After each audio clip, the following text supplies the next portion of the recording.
Welcome to vision WBCS. Vision WBCS official YouTube চ্যানেলে সকলকে স্বাগত। আমরা আপকামিং মিসলেনিয়াসকে উদ্দেশ্য করে যে 40 দিনের একটা টার্গেট নিয়েছিলাম সায়েন্স এবং টেকনোলজি থেকে, যে 1000 এমসিকিউজ আমরা আলোচনা করব রেগুলারলি ক্লাসের মাধ্যমে। আজকে আমাদের তৃতীয় দিন।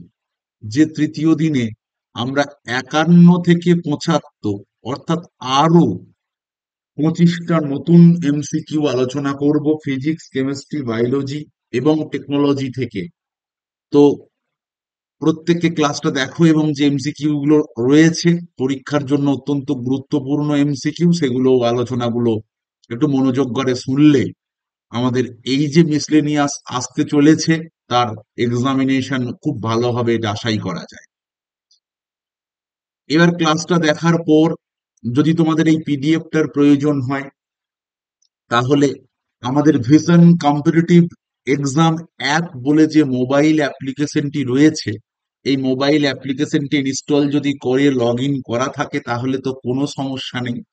তাহলে তার ডাব্লিউবিপিএসসি যে পোর্শনটা রয়েছে, এখানে এই ক্লাসের পিডিএফ এবং আগে যা ক্লাস হয়ে গেছে তার পিডিএফ, বা আগামীতে যে সমস্ত ক্লাস হবে সমস্ত পিডিএফ গুলো পেয়ে যাবে।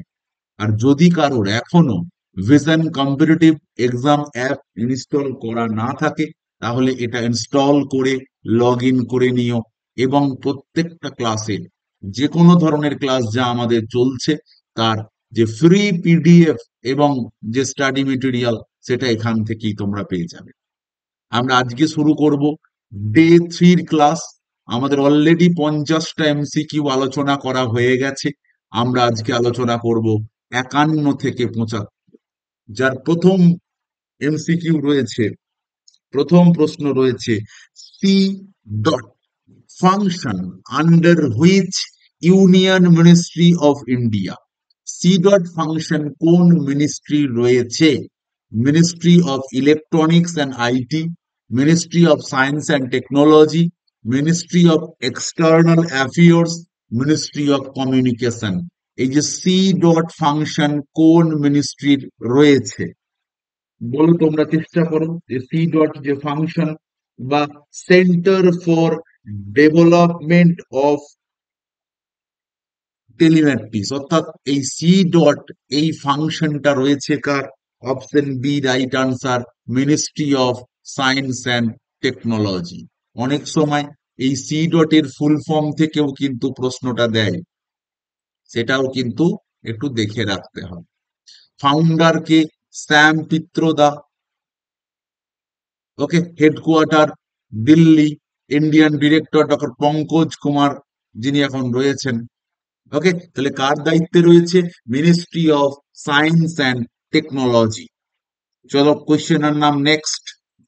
ন্যাশনাল ইনস্টিটিউট অফ ভাইরোলজি, তার সদর দপ্তর ভারতবর্ষের কোথায় অবস্থিত? তার সদর দপ্তর, এই ভাইরোলজি মানে, এই ভাইরোলজি কথাটা এসেছে ভাইরাস থেকে, অর্থাৎ scientific scientific study of virus,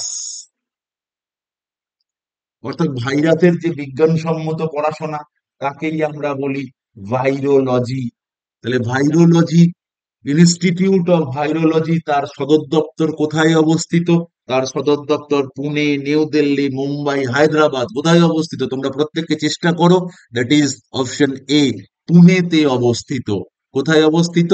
পুনেতে অবস্থিত। ভাইরোলজির ইনস্টিটিউট, তার সদর দপ্তর পুনেতে অবস্থিত। যেখানে কোনো ব্যাকটেরিয়া, তার ডিস্ট্রিবিউশন, তার বায়োকেমিক্যাল ব্যাপার, তার ফিজিওলজি, তার মলিকিউলার লেভেল, তার ইকোলজি, তার ইভালুয়েশন, এই সমস্ত অ্যাসপেক্টস এবং তাদের যে রোগ, সেই রোগ সৃষ্টির কারণ, প্রত্যেকটা বিষয়ে কিন্তু এখানে গবেষণা চলছে। চলে আসো 53 number question. Where is Vikram Sarabhai space research centre? কোথায় অবস্থিত Vikram Sarabhai space research centre? Bangalore, আচ্ছা, শ্রীহরিকোটা, বালেশ্বর নাকি তিরুবনন্তপুরম? কোথায় অবস্থিত? Vikram Sarabhai space research centre. অনেক সময় ভিএসএসসি এর ফুল ফর্ম কি, এখান থেকেও কিন্তু প্রশ্ন আসে যে ভিএসএসসি এর ফুল ফর্ম কি। সেটা হচ্ছে Vikram Sarabhai space research centre, যার সদর দপ্তর অবস্থিত অপশন ডি তিরুবনন্তপুরমে অবস্থিত।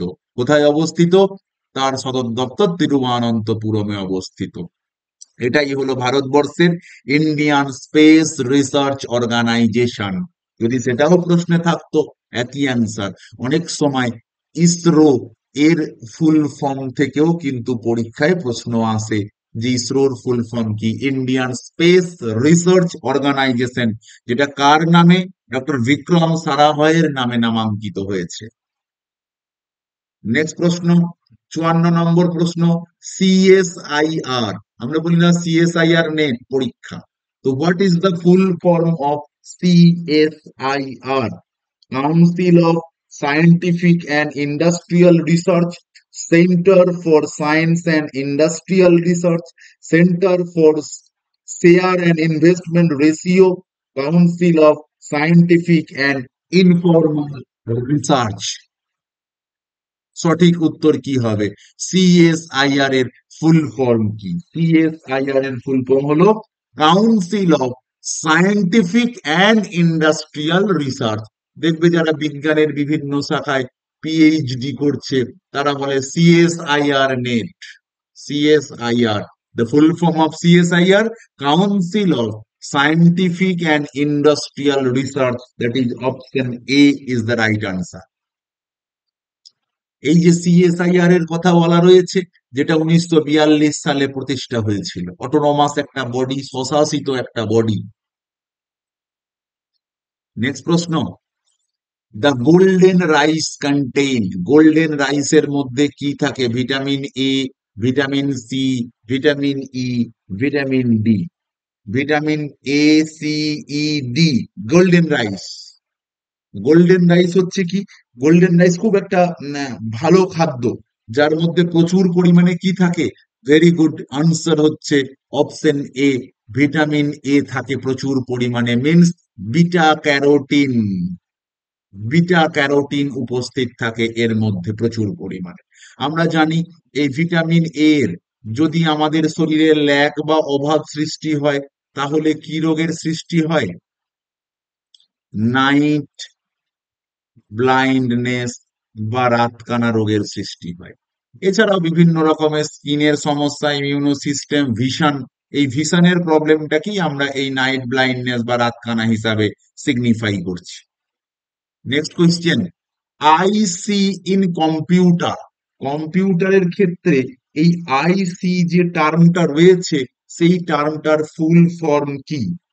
সেটা হচ্ছে internal circuit, integrated circuit, integrated current, integrated charge. What is the full form of আইসি?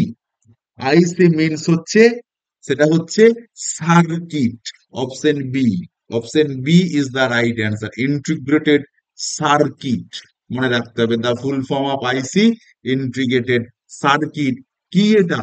এটি যে স্মল সাইজ ইলেকট্রনিক ডিভাইস, এটা খুব ক্ষুদ্র একটা ইলেকট্রনিক ডিভাইস।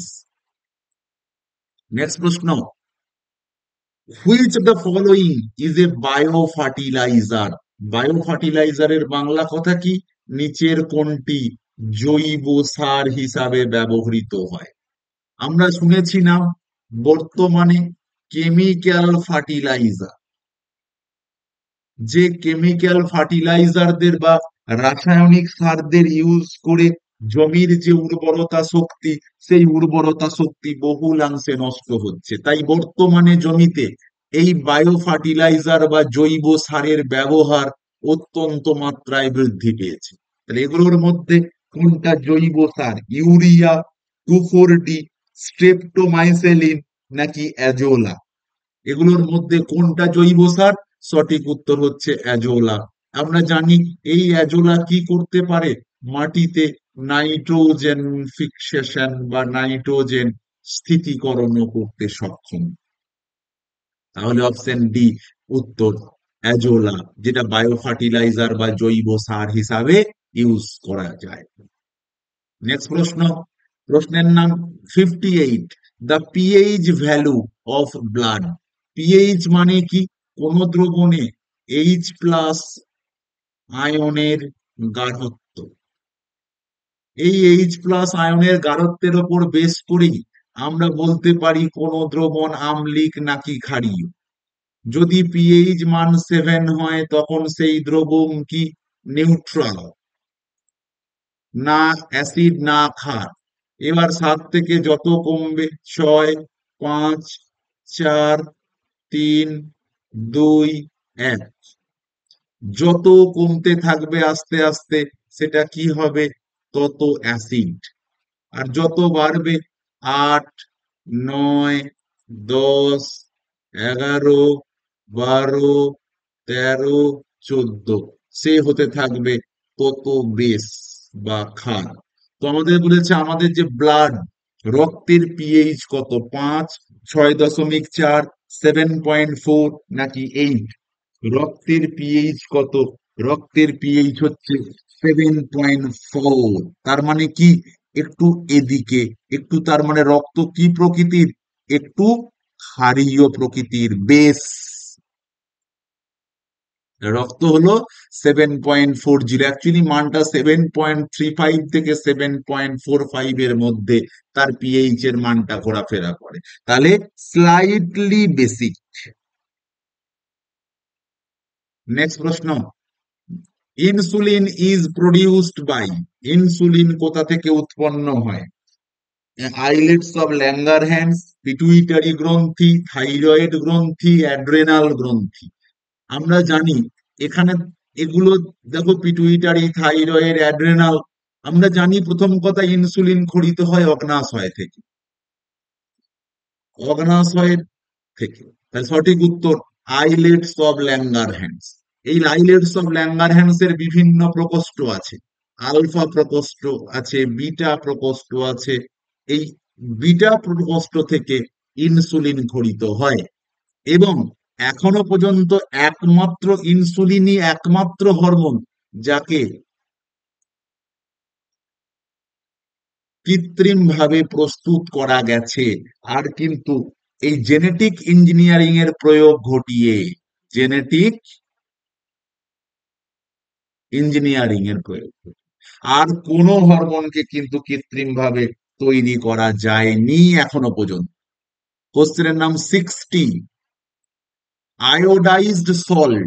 আমরা বলি না যে তোমার টুথপেস্টে কি নুন আছে, সেই আয়োডাইজড সল্ট কেন ইউজ করা হয় বা ইউজ করা ভালো? Improve digestion, increase resistance of the disease, অর্থাৎ ডিজিজের রেজিস্ট্যান্স বাড়ানোর জন্য, control the thyroid gland, thyroid গ্ল্যান্ডকে কন্ট্রোল, নাকি অল দ্য অ্যাবভ? তো আয়োডাইজড সল্ট আমরা কেন ব্যবহার করি? সেটা হচ্ছে কি, এই থাইরয়েড গ্ল্যান্ডকে কন্ট্রোল করার জন্য আয়োডাইজড সল্ট ইউজ করা হয়।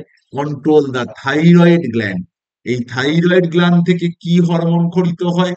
থাইরক্সিন, T3, T4, একে কন্ট্রোল করার জন্য। নেক্সট প্রশ্ন, হোয়েন অ্যান্টস বাইট, তোমাকে একটা পিঁপড়ে কামড়ালো, তো তারা তোমার দেহে কি ইনজেক্ট করবে? Acetic acid, glycol acetic acid, methanol, formic acid, stearic acid. যখন কে কামড়াচ্ছে? একটা পিঁপড়ে তোমাকে কামড়াচ্ছে, সে তখন কি ইনজেক্ট করছে? অর্থাৎ পিঁপড়ের হুলের মাধ্যমে আমাদের শরীরে কি প্রবেশ করছে, এটা জানতে পারলেই উত্তর হয়ে যাবে। সেটা হচ্ছে কি প্রবেশ করছে পিঁপড়ের হুলের মাধ্যমে? পিঁপড়ের হুলে কি থাকে? Formic acid. এই ফরমিক অ্যাসিড কিন্তু একটা organic acid. Organic acid means এটা একটা জৈব অ্যাসিড। এই ফরমিক অ্যাসিড সে আমাদের দেহে ইনজেক্ট করে। উইক অ্যাসিড, যেটা বললাম দুর্বল একটা অ্যাসিড, এই সমস্ত উইক অ্যাসিডটাই অর্গানিক অ্যাসিড, জৈব অ্যাসিড। নেক্সট প্রশ্ন, হু প্রপন দ্য থিওরি অফ ইভালুয়েশন, এই অভিব্যক্তির তত্ত্ব কে দিয়েছিলেন?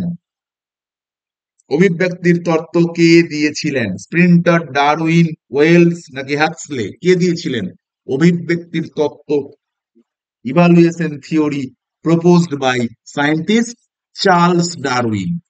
চার্লস ডারউইনের এই যে তত্ত্ব, সেই তত্ত্বের কি নাম ছিল? তার নাম ছিল ন্যাচারাল সিলেকশন, বাংলায় প্রাকৃতিক নির্বাচনবাদ। এই থিওরি চার্লস ডারউইন দিয়েছিলেন। তার বিখ্যাত গ্রন্থ the origin of species by means of natural selection. Next প্রশ্ন, ওয়ার্ম ব্লাডেড অ্যানিমাল, উষ্ণ রক্তের প্রাণীরা, আর those which are able to keep their body temperature, তারা তাদের বডি টেম্পারেচার কি করে? লোয়ার দ্যান এনভায়রনমেন্ট, পরিবেশ থেকে কম রাখে। হায়ার দ্যান এনভায়রনমেন্ট, এনভায়রনমেন্ট পরিবেশ থেকে বেশি রাখে। কনস্ট্যান্ট টেম্পারেচার অল টাইম, সব সময় সেই টেম্পারেচার কনস্ট্যান্ট থাকে। Equal to the atmospheric temperature, অর্থাৎ পরিবেশের যা উষ্ণতা তার সঙ্গে সে ইকুয়াল রেখে দেয়। তাহলে কি করে? উষ্ণ রক্তের প্রাণীরা, ওয়ার্ম ব্লাডেড অ্যানিমাল আর those which are able to keep their body temperature, কি করে? কনস্ট্যান্ট একটা টেম্পারেচার বজায় রাখতে সাহায্য করে, এর থেকে কম বা বেশি নয়।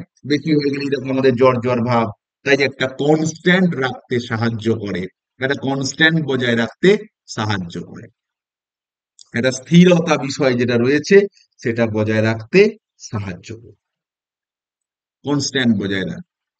সেটার মানগুলো লেখা রয়েছে, কত ডিগ্রি ফারেনহাইট থেকে কত ডিগ্রি ফারেনহাইট পর্যন্ত নর্মালি স্তন্যপায়ীরা রাখে, বাড়েদের দেহে একটু বেশি থাকে। নেক্সট প্রশ্ন, 64, which of the following is an inert polymer using coating, particularly non-striking frying pans, non-striking মানে যেগুলো তোমার নিচের দিকটা দেখবে তো কালো থাকবে, নন স্টিক, অর্থাৎ সেখানে তোমার ওই কোন রকম কোন ওই যে কালো দাগ চট করে পড়বে না, পুড়ে যাবে না। তো সেখানে যে পলিমারটা ইউজ করা হয়, কি পলিমার বা যেটা ইউজ করি আমরা, বা তার মনোমারটার কি নাম? টেফলন, প্যারাফিক, ব্যাকেলাইট, কোনটা? এটা আমরা ইউজ করি কি? এটার জন্য যে পলিমারটা ইউজ হয়, পলিমার, সেটা হচ্ছে পলিটেট্রাফ্লুরো ইথেন। আর মনোমারটা কি? Option A Teflon. এই টেফলন মনোমার মানে কি? যেগুলো ক্ষুদ্র ক্ষুদ্র যুক্ত হয়, আর ক্ষুদ্র ক্ষুদ্র যুক্ত হয়ে যে বৃহৎ যেটা গঠন করছে সেটা হচ্ছে পলিমার। নেক্সট প্রশ্ন, 65, process in which chlorine is added to the water to kill the bacteria is called, অর্থাৎ ক্লোরিন অ্যাড করে ব্যাকটেরিয়া বা জলে যে সমস্ত ক্ষতিকর ব্যাকটেরিয়ারা রয়েছে তাদের ধ্বংস করার পদ্ধতিকে কি বলে? Sedimentation, coagulation, filtration, chlorination. সেই পদ্ধতিকে আমরা কি বলি? ক্লোরিনেশন পদ্ধতি। Option D answer. এই ক্লোরিনেশন পদ্ধতিতে কি করা হয়? ক্লোরিন প্লাস জল উৎপন্ন হলো HOCl প্লাস OCl। ক্লোরিনেশন পদ্ধতিতে ওই ব্যাকটেরিয়াদের ধ্বংস করা। নেক্সট প্রশ্ন, the maximum biological damage produced by, যে কোনো রকম বায়োলজিক্যাল ড্যামেজ হলে কার দ্বারা আমরা সেটা কে প্রডিউস করে? আলফা, বিটা, গামা, কে প্রডিউস করে? বায়োলজিক্যাল ড্যামেজ অর্থাৎ আমাদের দেহে কোষে ক্ষত, এই যে সমস্ত তোমার রেগুলোর কথা বলা রয়েছে, কোন কোন রে এর কথা বলা রয়েছে? আলফা রে, গামা রে। গামা রেটাই কি? এই গামা রে আমাদের শরীরের মধ্য দিয়ে গেলে একদম ডিপ পর্যন্ত সে পেনিট্রেট করতে পারে, সব থেকে বেশি পেনিট্রেশন ক্ষমতা এই গামা রেরই রয়েছে। তাই অপশন বি রাইট আনসার। কোশ্চেনের নাম 67, which one of the following gas is used for artificial ripening of fruit? Artificial ripening মানে কি? অকালে পাকা যাকে বলে। অকালে পাকা, দেখবে আমাদের বাড়িতে তুমি হয়তো একটা আম নিয়ে এসেছো, এই আমটা যে সময়ে পাকার দরকার ছিল সেই সময়ে পাকেনি, তখন তাকে বলা হয় অকালে পেকেছে। তো অকালে পাকতে সাহায্য করে কে? That is ethylene. আবার এই ইথিলিন ন্যাচারালি যে ফল, সেই ন্যাচারালি ফল পাকাতেও ইথিলিন সাহায্য করে। ঠিক আছে? তো আবার কৃত্রিম ভাবে ফল পাকাতেও সাহায্য করে, যার সংকেত হচ্ছে C2H4। সি এটা হচ্ছে তার সংকেত। এটা কি একটা, এটা প্রাকৃতিক হরমোন, আবার একে আর্টিফিশিয়ালি বা কমার্শিয়ালি ব্যবহার করার জন্য কৃত্রিম ভাবে তৈরি করা হয়েছে। নেক্সট প্রশ্ন। নেক্সট প্রশ্ন বলেছে, the acid employed for the etching of glass. Etching of glass, বহু পরীক্ষায় প্রশ্ন এসেছে যে ইচিং অফ গ্লাসে কাকে ব্যবহার করা হয়। ইচিং অফ গ্লাসে ব্যবহার করা হয় কাকে? এই যে HF, হাইড্রোফ্লুরিক অ্যাসিড।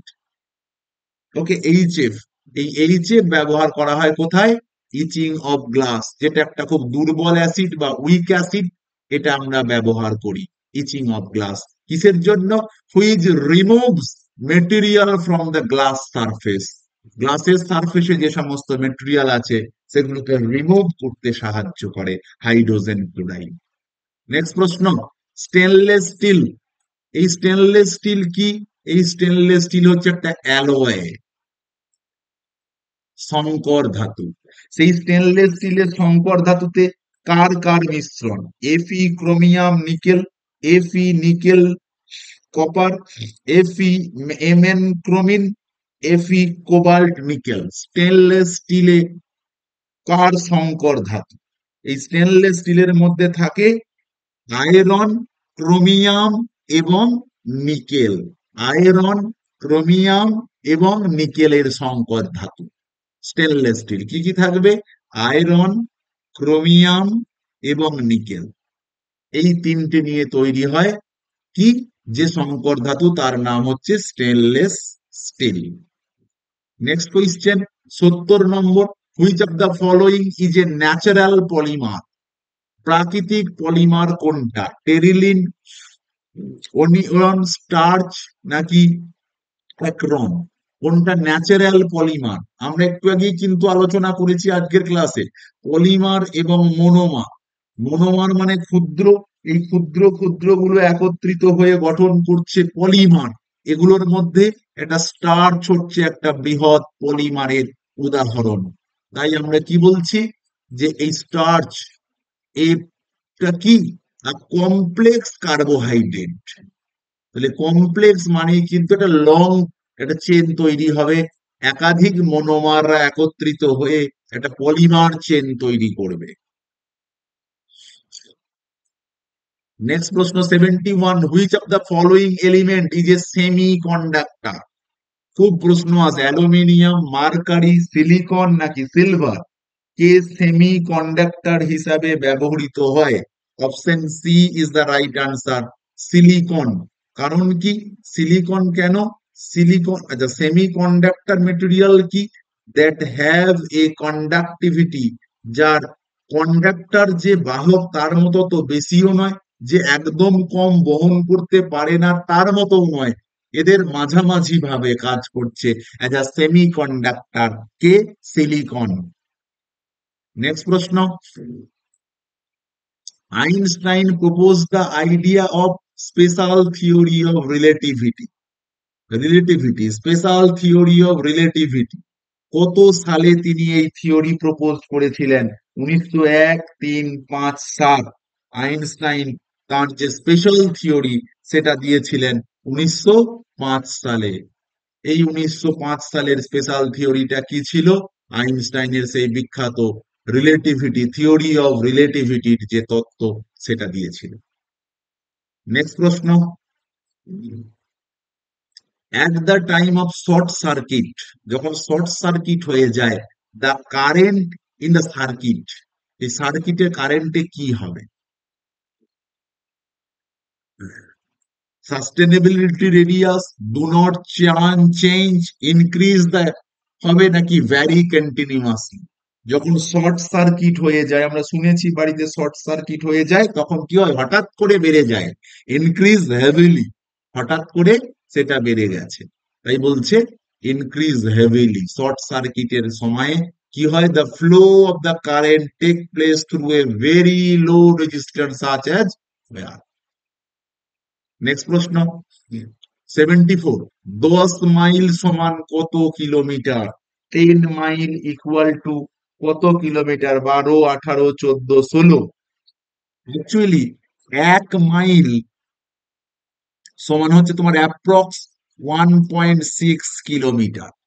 তাহলে যদি আমাদের কি বলেছে, 10 মাইল সমান 1.6 ইন্টু 10 সমান 16 kilometre, option D is the right answer. চুয়াল, আজকের সেটের লাস্ট প্রশ্ন, সেটা হচ্ছে largest amount of energy the earth receiving from the sun in the form of infrared heat energy, why X ray, UV ray, gamma ray. Largest amount of energy কোথা থেকে? সেটা হচ্ছে ইনফ্রারেড অ্যান্ড হিট এনার্জি, এখান থেকে। Infrared and the sun heats energy through radiation.